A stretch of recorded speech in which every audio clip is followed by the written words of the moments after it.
Hello students, आज हम theorem 10.11 करेंगे। होप शो कि आपने अब तक के सारे वीडियोस देख लिए होंगे और समझ में भी आए होंगे। यदि पीछे की वीडियोस में कोई प्रॉब्लम है तो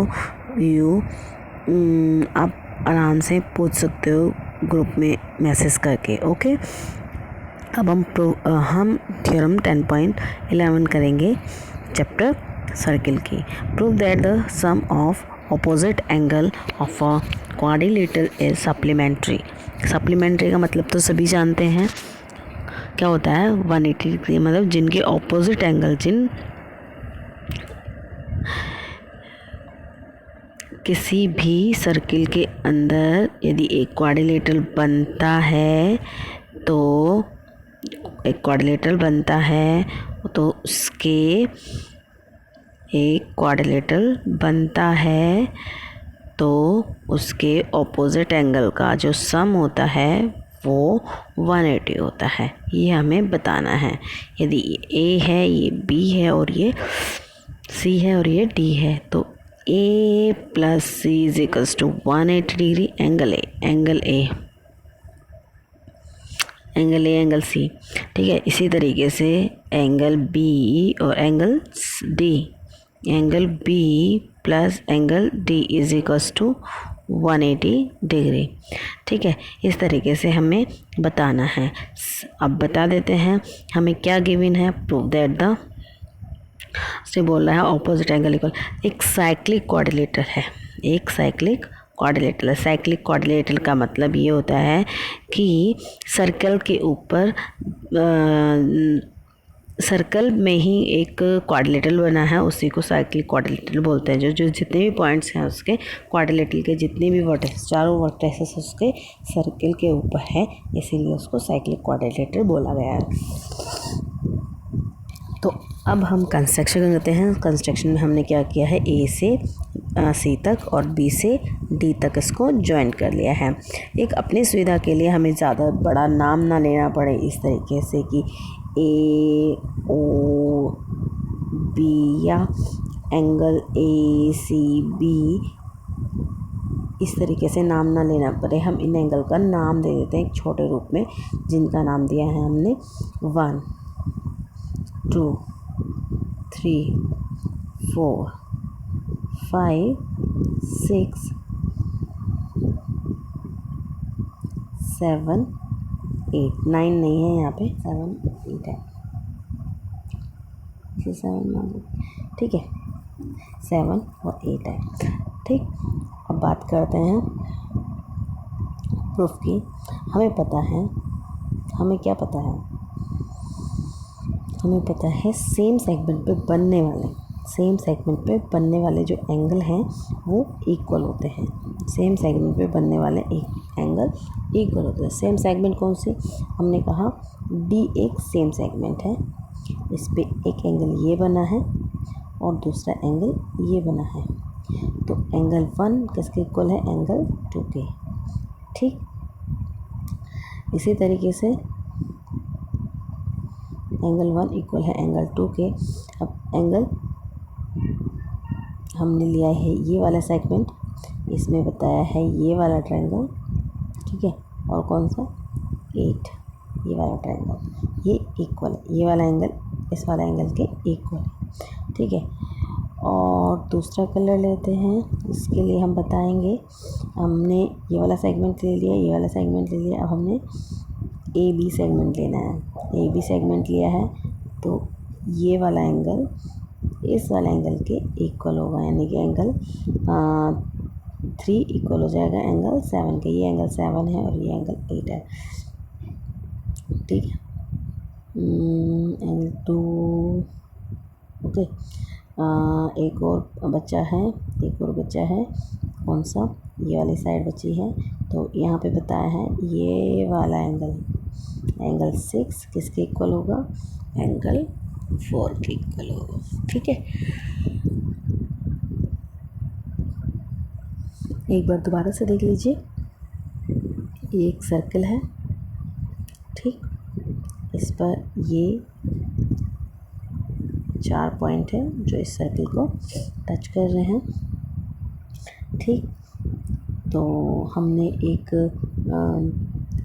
क्या माना है, इसको एक सेगमेंट मान लिया, एक कोड है जो कि सर्कल को 2 पार्ट में डिवाइड करती है, उसी को सेगमेंट बोलते हैं। तो यहाँ से होने वाला ये एक एंगल, ये वाला 1 एंगल, ठीक है, यहाँ से बनने वाला ये एक एंगल, एंगल 5 इक्वल हो जाएगा। ठीक है, अभी मैं इसको डिलीट कर रही हूँ। ये हमने फर्स्ट इक्वेशन निकाल ली ताकि आपको अच्छे तरीके से समझ में आए। अब हम दूसरे की बात करते हैं। अब हमने बी सी को एक लाइन से एक कोड माना है जो कि इसको 2 भागों में बांट रही है। तो इससे बनने वाले एंगल एक तो 2 होगा और एक ये 8 होगा। ठीक है, ये एंगल 7 है, यहाँ पे ध्यान दीजिएगा। ठीक है, ये दोनों एंगल इक्वल होगा। तो हमारी सेकंड इक्वेशन भी यहाँ से पता चल गई है। अब हमने तीसरी इक्वेशन हमें तीसरी देखनी है। थर्ड के लिए बात करेंगे। थर्ड के लिए हमने ए बी को सेगमेंट मान लिया। तो ए बी सेगमेंट एंगल 3 और एंगल 7, ये 7 है, एंगल 7 के इक्वल है। ओके, एक और है हमारे पास, हम एक और की बात करेंगे। एक और कौन सा है, ठीक है, हमारे पास है ए डी हमारा किसका 6 के इक्वल है और 4 के इक्वल है। इस तरीके से हमने सारे पॉइंट्स इस तरीके से लिख लिए हैं। लिखने के बाद हमारे पास क्या है, ये 4 इक्वेशन आ गई। इन 4 इक्वेशन को हमने क्या किया, ऐड कर लिया। 4 इक्वेशन को ऐड नहीं किया, हमने क्या किया, क्वाड्रिलेटरल की जो प्रॉपर्टी है वो क्वाड्रिलेटरल की प्रॉपर्टी हमने यूज़ की है कि एंगल, इन सब का एंगल का सम कितना होना चाहिए, इन एंगल, ये एंगल 1 2 3 4 5, या कह सकते हो 1 2 3 4 1 2 6 5 3 4 और 8 7, ये 7 है। ठीक है, इनका सबका सम कितना होना चाहिए, 180। अब बता देते हैं किस तरीके से आप, मैं यहाँ पे बात कर रही हूँ, आपको 360 होना चाहिए। हम बात कर रहे हैं किस तरीके से, किसी भी एंगल की किस तरीके से बात करें। एक क्वाड्रिलेटरल होता है, ठीक है, आपके पास यदि एक क्वाड्रिलेटरल होता है तो हम क्या करते हैं, जो इसके क्वाड्रिलेटरल के पार्ट होते हैं ना, उनका सबका सम क्या होता है, 180 के इक्वल होता है। ये 2 भागों में बांटा हुआ है, 1 और 2, ठीक है, 3 और 4, ठीक, इस तरीके से ये 5 और 6 7, 5 और 6 7 और 8, इस तरीके से बटा हुआ है। तो इन सब का सम भी कितना होना चाहिए, 1 2 3 4 5 6 7 8, इस तरीके से इन सब का सम भी कितना होना चाहिए, 360 होना चाहिए। तो यही हमने यहाँ पे लिया है। अब देखेंगे कि एंगल 2 हमारे पास, देख अपोजिट साइड में हमें क्या चाहिए, हमने इस तरीके से रफली बना देते हैं। हमारे पास ये इस तरीके से ही है PCD, ठीक है, हमें ऑपोजिट में ये चाहिए, तो जो कि क्या है 1 2 3 4, 1 2 3 4 चाहिए। बाकी हमें ये चारों एंगल एज इट इज़ रखने हैं, बाकी का हमें चेंज करेंगे। तो क्या किया, 5 किसके इक्वल है, 1 के इक्वल है, 5 1 के इक्वल है, 6 4 के इक्वल है, 7 3 के इक्वल है ऊपर से, और 8 कहाँ से, 2 के इक्वल है। तो सबको हमने ऐड किया तो 1 2 आइज है, वो ट्वाइस ऑफ एंगल 1 हो गया, ट्वाइस ऑफ एंगल 1 हो गया। इधर ये ट्वाइस ऑफ एंगल 1 हो गया, ट्वाइस ऑफ एंगल 2 हो गया, twice of angle 3, twice of angle 4 हो गया। ये इक्वल्स टू 360 हो गया। 2 बाहर कॉमन आ जाएगा और एंगल 1 और एंगल 2 मिलकर एंगल ए बनाते हैं, एंगल 3 और एंगल 4 मिलकर के सी बनाते हैं। तो ये भी 360 के इक्वल हो जाएगा। ये इसके मल्टीप्लाई में है तो इधर जाके डिवाइड में आ गया। यस, ठीक है। अब हम कह सकते हैं एंगल सी और एंगल ए और एंगल सी का सम जो होता है 180 के बराबर होता है। ठीक है, इसी तरीके से सिमिलरली करके हम दूसरा पार्ट भी इसको 100 कर सकते हैं। हेंस अब हम कह सकते हैं कि जो सम होता है ऑपोजिट एंगल का of a cyclic quadrilateral is supplementary him. ठीक है, यदि इस क्वेश्चन को दोबारा से देखिएगा, इस थ्योरम को दोबारा से ध्यान दीजिएगा, दोबारा देखिएगा और इसको सॉल्व कीजिएगा। ठीक है, अब हम नेक्स्ट थ्योरम की बात करते हैं। ये दोनों थ्योरम बहुत इंपॉर्टेंट है, इसलिए मैंने कल नहीं कराई थी, वो होने के बावजूद भी हमने कल नहीं कराई थी, इसलिए मैंने आज ही कराई है। दोनों थ्योरम एक ही जैसी है। चलिए अब बात करते हैं हम नेक्स्ट थ्योरम की। नेक्स्ट थ्योरम है हमारे पास 10.12। तो कह रहा है कि the sum of pair of opposite angle of a quadrilateral is 180, the quadrilateral is cyclic. यदि अपोजिट एंगल का सम 180 होता है तो जो क्वाड्रिलेटरल होता है वो साइक्लिक क्वाड्रिलेटरल होता है, ये बताना है। तो लेट कर लीजिए, हमारे पास ABC क्वाड्रिलेटरल है और इसी तरीके से angle A plus angle C is equals to 180 है, या बोल सकते हो angle B equals to angle B plus angle C is equals to 180 है, ये भी बोल सकते हो। ठीक है, तो हमें प्रूफ क्या करना है, हमें प्रूफ करना है कि ABC एक साइक्लिक क्वाड्रिलेटरल होगा। कंसिडर कर लिए है कि हमने एक ड्रॉ कर लिया है जो कि 3 पॉइंट से होके जाता है। हमें पता है कि सर्किल हम कम से कम 3 पॉइंट से होके जाता है, 4 पॉइंट से होते जो जाता हो या ना जाता हो, लेकिन 3 पॉइंट से होते हुए ज़रूर जाता है। तो वही कॉलिनियर वाला यहाँ पे स्टेटमेंट हमने लगा दी है। तो हमने 3 पॉइंट एक सर्किल के ऊपर 3 पॉइंट लिए, चौथा जो पॉइंट लिया वो बाहर लिया है। हमने कहा सबसे पहले हमने लेट किया है कि ABCD is not a cyclic quadrilateral. ABCD हमने साइक्लिक क्वाड्रिलेटरल नहीं माना है। तो यदि साइक्लिक क्वाड्रिलेटरल नहीं है तो जो D डैश है, हमने एक D डैश यूज़ किया है, उसको A से ज्वाइन कर दिया। ठीक है, जो कि सर्किल के ऊपर है। देख लीजिए सर्किल के ऊपर से होते हुए जाता है। तो साइक्लिक क्वाड्रिलेटरल है ABCD डैश। ठीक है, एक ABCD डैश एक साइक्लिक क्वाड्रिलेटरल है, तो इसके ऑपोजिट साइड्स का सम कितना होना चाहिए, 180 होना चाहिए। तो B और D डैश हमारा क्या होना चाहिए, 180 होना चाहिए। तो इक्वेशन फर्स्ट ऑलरेडी हमारे जो हमें गिवन है वो ऑलरेडी 180 है। Angle B plus angle D is equals to कितना होता है, 180 डिग्री हमें दिया हुआ है और अभी हमने ये निकाला है। तो इससे क्या होता है, एंगल D और एंगल D डैश दोनों एक ही बताते हैं हम। ठीक है, अब बात करते हैं हम ट्रायंगल की। कौन से ट्रायंगल की, जो सर्किल के अंदर ट्रायंगल बना हुआ है। सर्किल के अंदर एक ये ट्रायंगल बना हुआ है, इसके भी हमने नाम दे दिए 1, 2 और ये 3। अभी देखिए ये एक यहाँ पे मैंने बता दिया है, ये एक एक्सटीरियर एंगल है। Exterior angle is equals to क्या होता है, सम ऑफ अपोजिट एंगल्स।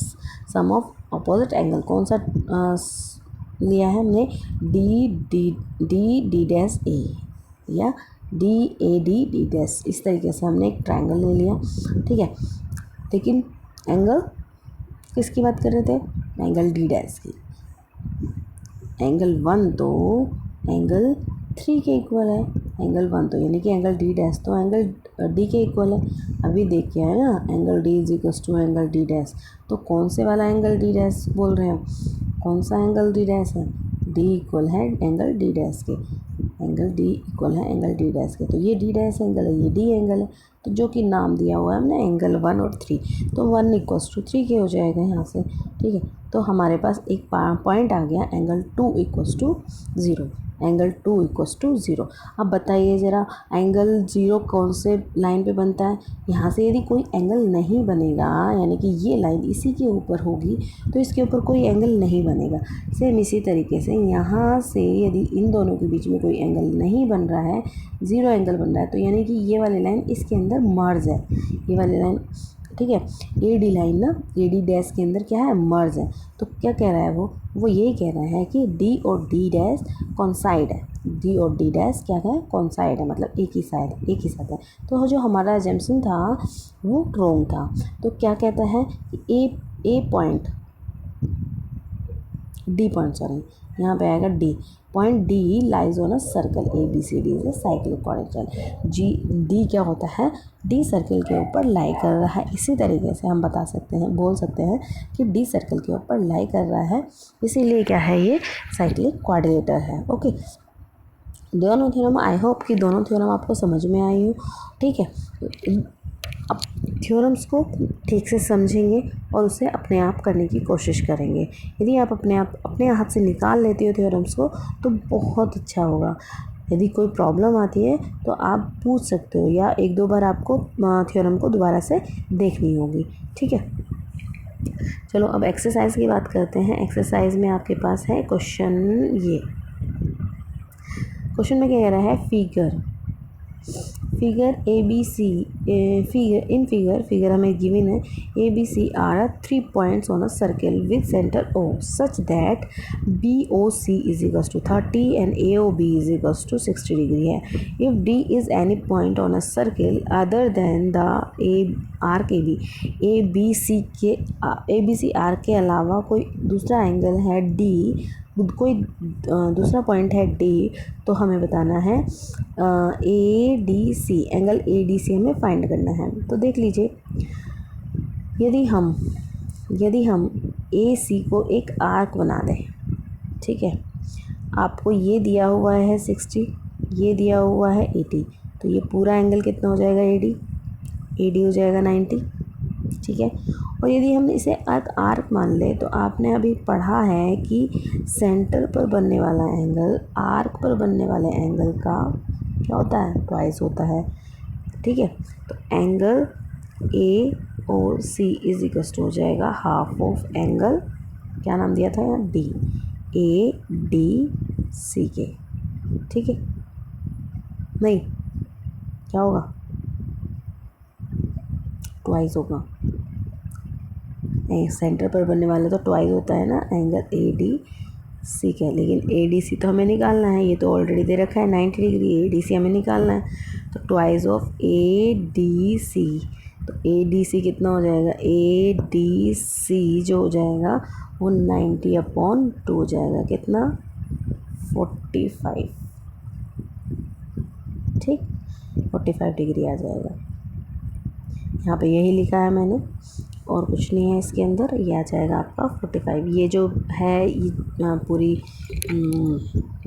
एक थ्योरम है जो हमने की थी कि जो एंगल पर सबस्टेंडर्ड होता है एंगल सबस्टेंडर्ड होता है किसी आर्क पर, तो सेंटर का डबल होता, सेंटर पर बनने वाला जो एंगल होता है वो डबल होता है, ठीक है। It is any point on a remaining part of the circle, वो किसी भी पार्ट, सर्कल के किसी भी पार्ट पर हो, ठीक है। इस तरीके से आपके पास ये क्वेश्चन का आंसर मिल जाता है। नेक्स्ट क्वेश्चन देख लेते हैं। नेक्स्ट क्वेश्चन भी कुछ इसी तरीके से है, लेकिन थोड़ा सा अलग है। हमें क्या कहना है, हमें यहाँ पे भी कुछ फाइंड करना है, देख लेते हैं क्या फाइंड करना है। अ कोड of a circle is equal to the radius, जो कोड है वो सर्कल की रेडियस के इक्वल है, of radius of a circle, ठीक है, सर्कल की रेडियस के इक्वल है। Find the angle subtended by the कोड at the point on a minor arc, minor arc पर बनने वाला जो एंगल है वो आपको फाइंड करना है। Also at the point on a major arc, और मेजर आर्क पर जो एंगल है वो भी हमें फाइंड करना है। तो देख लीजिए, सबसे पहले तो ये बताइए, ये वाली साइड इस वाली साइड के इक्वल है और ये वाली साइड भी इक्वल है, तो ये कैसा ट्राइंगल है, सबसे पहले तो ये बताइए। ये इक्विलेटरल ट्राइंगल होता है, यदि ये इक्विलेटरल ट्राइंगल होगा तो ये भी 60 होगा, ये भी 60 होगा और ये भी 60 होगा। यदि ये 60 होगा तो ये कितना आएगा, 30 होगा, ठीक है, कितना होगा, 30 होगा। अब क्योंकि ये सर्किल के ऊपर है, ये एंगल कितना है, सर्किल के ऊपर है, तो इन दोनों का सम कितना होना चाहिए, 180 होना चाहिए। Angle A plus angle D opposite angles है ना ये, तो इनका सम कितना होना चाहिए, 180 होना चाहिए। एंगल ए हमारे पास 30 है, तो एंगल डी हम निकाल सकते हैं is equals to 180 degree. Angle D is equals to कितना हो गया, 180 डिग्री माइनस 30 डिग्री, तो ये कितना हो जाएगा, 150 डिग्री हो जाएगा, ठीक है। ये तो मेरा एक जर्नल वे था बताने का, जो हम नॉर्मली कर सकते हैं, ठीक है। ये ओरली क्वेश्चंस, ये इस तरीके के क्वेश्चन मोस्टली 1 मार्क्स में आते हैं। 1 मार्क्स में हमें ज़्यादा सॉल्व नहीं करना होता, तो डायरेक्ट आंसर देना होता है, तो ये मैंने इस तरीके से बताया। चलिए एक प्रूफ देख लेते हैं थोड़ा सा इसका। क्या है, BC OB और OC सेम रेडियस है, ठीक है। तो हमने क्या किया, ज्वाइन किया, BO और OC को ज्वाइन कर दिया, तो एक ट्रायंगल बन गया यहाँ से OBOC, BOC, ये एक ट्रायंगल बन गया, ठीक है। तो ये वाला ट्रायंगल क्या है, इक्विलेटरल ट्रायंगल है, तो BOC कितना हो जाएगा, 60 हो जाएगा। BOC 60 हो जाएगा, तो BAC कितना हो जाएगा, 30, हाफ हो जाएगा।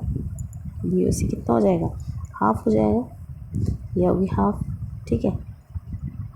ये BAC इज इक्वल्स टू ये हो जाएगा हाफ ऑफ, ठीक। यदि ये हाफ हो गया है तो क्या कर दिया, इसको पुट कर दी वैल्यू एंगल की। ये 60 डिग्री है, डिग्री मत लगाना भूलिएगा। हो जाएगा 30, हो जाएगा 30। B A C is equals to 30 आ गया। तो ए बी एम सी, वो पॉइंट एम है, डी नहीं है, वो पॉइंट एम है। कौन सा पॉइंट एम है बता देती हूँ। अच्छा, ये वाला पॉइंट एम है, ठीक। ए यहाँ पे जो है ये एक साइक्लिक क्वाड्रिलेटरल है, क्योंकि ये सर्किल के ऊपर बना हुआ है। सर्किल के ऊपर बनने वाला जो क्वाड्रिलेटरल होगा वो साइक्लिक क्वाड्रिलेटरल होगा, ये बताया गया है। तो यदि ये साइक्लिक क्वाड्रिलेटरल, तो इसके ऑपोजिट एंगल का सम कितना होना चाहिए? 180 होना चाहिए। ऑपोजिट एंगल का सम 180 होना चाहिए, यही लिखा है यहाँ पे। ऑपोजिट एंगल का सम 180 होना चाहिए। अभी हमने दोनों थ्योरम्स किए हैं, तो 180 इज इक्वल्स टू, इसको हम, ये प्लस का है, इधर जाके ये माइनस का हो जाएगा, बी ए सी।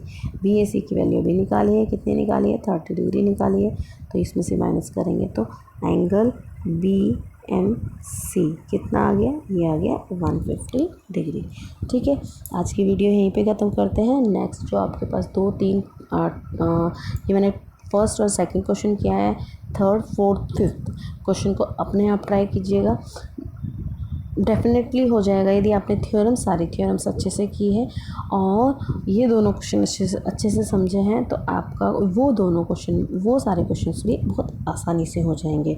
ठीक है, नेक्स्ट जो वीडियो होगी मेरी वो उनसे अगले वाले क्वेश्चन से रिलेटेड होगी, और यदि उनसे पहले यदि कोई क्वेश्चन की क्वेरी है तो मुझे कल शाम तक आज शाम तक बता दीजिएगा, आज शाम तक बता दीजिएगा। ठीक है, तभी मैं कर पाऊँगी अगले दिन, मतलब नेक्स्ट वीडियो जो बनाऊँगी उसके अंदर उन क्वेश्चन को इंक्लूड तभी कर पाऊँगी जब आप मुझे प्रायर नॉलेज दोगे।